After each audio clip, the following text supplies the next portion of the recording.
మరి నాకు అనిపిస్తుండే, నాకు మాత్రం ఎందుకు అనిపిస్తుండే? రే నువ్వు మళ్ళీ ఊహించుకుంటున్నావా? నువ్వు చెప్పేది బిలీవబుల్ గా లేదు కార్తీక్. ఎవిడెన్స్ తో లింక్ ఉన్నోడికి మోటివ్ లేదు, మోటివ్ తో ఉన్నోడికి ఎవిడెన్స్ తో సంబంధం లేదు. ఎలా సాల్వ్ చేశారు ఈ కేసుని? నేను సాల్వ్ చేయలేదు.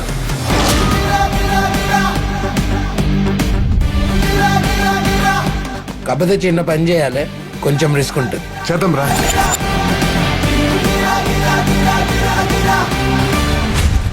సెవెన్ మంత్స్ బ్యాక్ మా వైఫ్ వాళ్ళు నాకు చెప్పకుండా ఇంట్లో నుంచి వచ్చేసారు.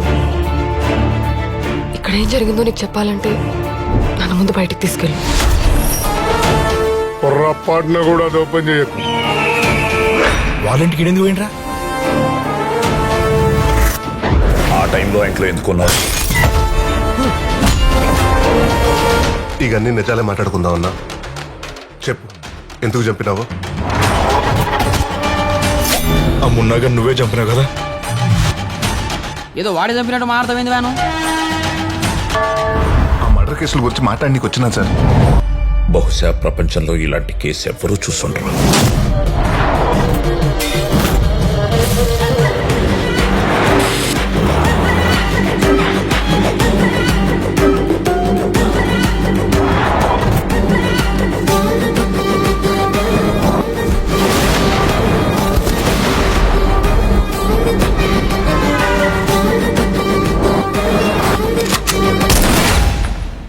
అన్నీ తెలిసిన మీరు ప్రపంచం ముందు మౌనంగా ఉండడం నాకేం అర్థం కావట్లేదు సార్. కొన్ని ప్రశ్నలకి మౌనమే సమాధానమవుతుంది.